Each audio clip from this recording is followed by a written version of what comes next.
സ്വാമി അസംഗാനന്ദഗിരി സ്വാമികൾ ഇന്ന് പ്രധാനമന്ത്രി പങ്കെടുത്ത ഈ സമ്മേളനം അത് ഗാന്ധിജിയും ഗുരുവും തമ്മിൽ സമ്മേളിച്ചതിൻ്റെ നൂറ്റാണ്ടിൽ നടന്ന മറ്റൊരു മഹത്തായ സമ്മേളനമാണ്.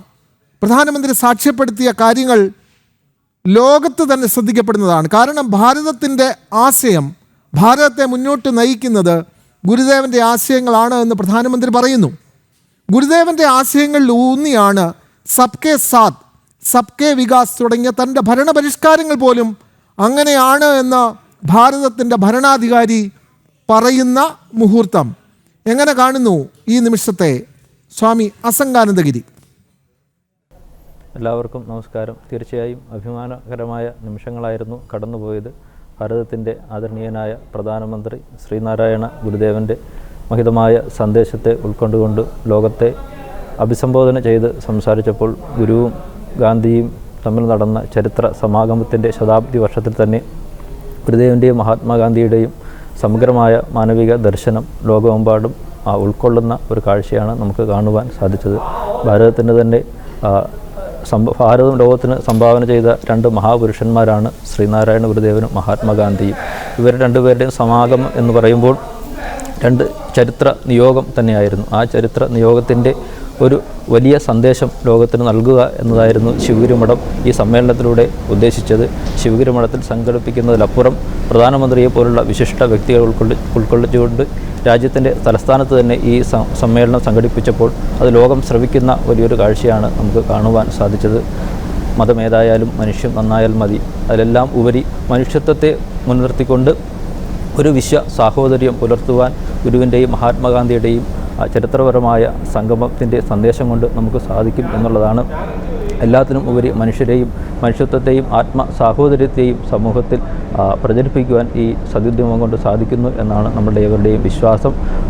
വളരെ സന്തോഷത്തോടുകൂടി ഇന്ത്യയുടെ പ്രധാനമന്ത്രി ശിവഗിരിയിലെത്തിയ നിമിഷങ്ങളും അദ്ദേഹം ശിവഗിരി സന്യാസിമാരോട് ബന്ധപ്പെട്ടിട്ടുള്ള അപൂർവമായ നിമിഷങ്ങളും ഒക്കെ സ്മരിച്ചുകൊണ്ട് ശിവഗിരി മഠത്തിൻ്റെ ആത്മീയതയിൽ ഊന്നി നിന്നുകൊണ്ട് ആത്മോപദേശതകവും ദർശനമാലയും നിർവൃതി പഞ്ചകവും ഒക്കെ എഴുതിയ ഗുരുവിൻ്റെ രമണ മഹർഷി വിശേഷിപ്പിച്ചത് എല്ലാം തിരിഞ്ഞവർ എന്നാണ്. അത്തരത്തിൽ എല്ലാ വിഷയങ്ങളിലും ഗുരുവിൻ്റെ അഷ്ടലക്ഷ്യങ്ങൾ, വിദ്യാഭ്യാസം, ശുചിത്വം, ഈശ്വരഭക്തി, സംഘടന, അത്തരത്തിൽ സന്ദേശം നൽകാൻ പറ്റിയ സമഗ്രമായ ഒരു ലോകഗുരുവായി ശ്രീനാരായണ ഗുരുദേവനെ അറിഞ്ഞുകൊണ്ടാണ് ബഹുമാന്യനായ പ്രധാനമന്ത്രി സംസാരിച്ചത്. അദ്ദേഹത്തിന് രാഷ്ട്രത്തിന് നൽകിയ, ലോകത്തിന് നൽകിയ വിശിഷ്ടമായ സന്ദേശം ഗുരുവിൻ്റെ ആത്മീയ സന്ദേശം തന്നെയാണ്.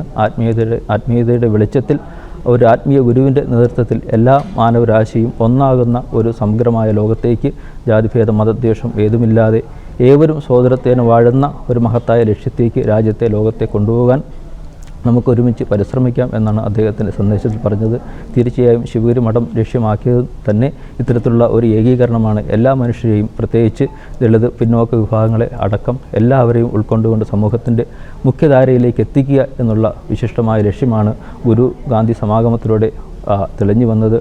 വർണ്ണവർഗ്ഗങ്ങൾക്കതീതമായി ഗാന്ധിജി തന്നെ പറയുന്നുണ്ടല്ലോ, വർണ്ണശാലയുടെ മാവിൻ്റെ ചൂടിൽ കാണുന്ന പലതരത്തിലുള്ള ഇലകളെ ചൂണ്ടിക്കാണിച്ചുകൊണ്ട് വർണ്ണവർഗ വ്യത്യാസം ഇലകളിൽ കാണുന്നുണ്ടല്ലോ എന്ന് പറയുമ്പോൾ ഗുരു നൽകുന്ന സന്ദേശം ഇതാണ്. വർണ്ണത്തിലും വർഗത്തിലും ഒക്കെ ഇവർക്ക് ഭേദം ഉണ്ടെങ്കിലും ഇലകളിൽ വ്യത്യാസമുണ്ടെങ്കിലും അവയുടെ എല്ലാം സത്ത ചാറെടുത്തൊഴിച്ചു നോക്കിയാൽ എല്ലാറ്റിനും ഒരേ രസമാണ് എന്ന ഏകത്വ ദർശനമാണ് ഗുരു മഹാത്മാഗാന്ധിക്ക് പകർന്നു നൽകുന്നത്. ആ ദർശനം തന്നെയാണ് ശിവഗിരി മഠവും ശ്രീനാരായണ ധർമ്മസംഘവും ലോകത്ത് നൽകുന്നത്. അത് തന്നെയാണ് ഗുരുദേവന്റെ, അല്ലെങ്കിൽ അവിടെ ശിവഗിരി സന്ദർശിച്ചപ്പോൾ അത് രേഖപ്പെടുത്തിയിട്ടുണ്ട് കൃത്യമായും. അത് ജാതി വ്യവസ്ഥ എന്ന് പറയുന്നത് മനുഷ്യനിർമ്മിതമാണ് എന്ന് ഗാന്ധിജി പറഞ്ഞപ്പോൾ അതിനെ കൃത്യമായി ഗുരുദേവൻ ഖണ്ഡിക്കുന്നുണ്ട്. അത് ചാതുർവർണ്ണ്യം മയാ സൃഷ്ടം എന്ന് ഗാന്ധിജി പറയുമ്പോൾ അത് ഗുരുദേവൻ പറഞ്ഞു വെക്കുന്നുണ്ട്, അത് മനുഷ്യ സൃഷ്ടിയാണ് എന്ന് പറഞ്ഞു വെക്കുന്നുണ്ട്. ആ ശിവഗിരി മഠത്തിൻ്റെ മുറ്റത്ത് നിന്ന ഒരു മാവിലയിൽ, അല്ലെങ്കിൽ ആ മാവിനെ ചൂണ്ടിക്കൊണ്ടാണ് അദ്ദേഹം ആ ഉദാഹരണം പറയുന്നത്. മാവിലകൾക്ക് പല ആകൃതിയാണ്, പക്ഷേ അതിൻ്റെ എല്ലാം സത്ത, അതിൻ്റെ രുചി ഒന്ന് തന്നെയാണ് എന്ന് ഗുരുദേവൻ പറയുമ്പോൾ മഹാത്മാഗാന്ധിജി അത് ഉൾക്കൊള്ളുന്നു എന്നുള്ളതാണ്. വളരെ പ്രസക്തമായ സംഭാഷണത്തിൻ്റെ വിവരങ്ങളൊക്കെ തന്നെ ഇപ്പോൾ രേഖപ്പെടുത്തി വരുന്നുമുണ്ട്. സ്വാമിജി ഇക്കാര്യം കൂടി ഒന്ന് പൂർത്തിയാക്കിയാൽ, കാരണം ഈ ജാതി വ്യവസ്ഥ എന്ന് പറയുന്നതിനെ എത്ര മനോഹരമായിട്ടാണ് ശ്രീനാരായണ ഗുരു ഉദാഹരണ സഹിതം വിശദീകരിച്ചത്. സ്വാമി അസംഗാനന്ദഗിരി. മഹാത്മാവായ രാഷ്ട്രപിതാവ് ഗുരുവിനെ സന്ദർശിക്കുമ്പോഴും അദ്ദേഹത്തിൻ്റെ മനസ്സിൽ ജാതി വ്യവസ്ഥയുടേതായ ചില സംശയങ്ങളും ചോദ്യങ്ങളും ഒക്കെ കൊണ്ടായിരുന്നു മഹാത്മജി ഗുരുവിനെ സന്ദർശിക്കുന്നത്. എന്നാൽ ശ്രീനാരായണ ഗുരുദേവൻ്റെ സന്നിധിയിലെത്തുമ്പോൾ ഗുരുവുമായിട്ടുള്ള സംഭാഷണത്തിന് ശേഷം പുതിയൊരു ഗാന്ധിയാണ് ശിവഗിരിയിൽ നിന്ന് വെളിയിലേക്ക് ഇറങ്ങുന്നത് എന്നുള്ള ചരിത്ര യാഥാർത്ഥ്യമാണ് ചരിത്രം നമ്മെ പഠിപ്പിക്കുന്നത്. കാരണം ഉള്ളിലുള്ള ആ ജാതിപരമായ ചിന്താഗതികളെല്ലാം അലിഞ്ഞ് ഗുരുവിൻ്റെ മുമ്പിൽ ഇല്ലാതാകുന്ന കാഴ്ചയാണ് നമുക്ക് ചരിത്രത്തിൽ കാണുവാൻ സാധിക്കുന്നത്. എല്ലാവരെയും ഒരുപോലെ കണ്ട് ഒരു ദളിതനായതുകൊണ്ടല്ല, അല്ല അധകൃതനായതുകൊണ്ട് അവരെ സ്നേഹിക്കുന്നതല്ല, മറിച്ച് തന്നെപ്പോലെ തന്നെ ഒരാത്മസാഹോദര്യത്തിൻ്റെ മഹാമന്ത്രമാണ് ഗുരു ലോകത്തിന് നൽകിയത്. അതുതന്നെയാണ് മഹാത്മാഗാന്ധിക്കും അവിടെ നിന്ന് ഉൾക്കൊള്ളാൻ സാധിച്ചത്.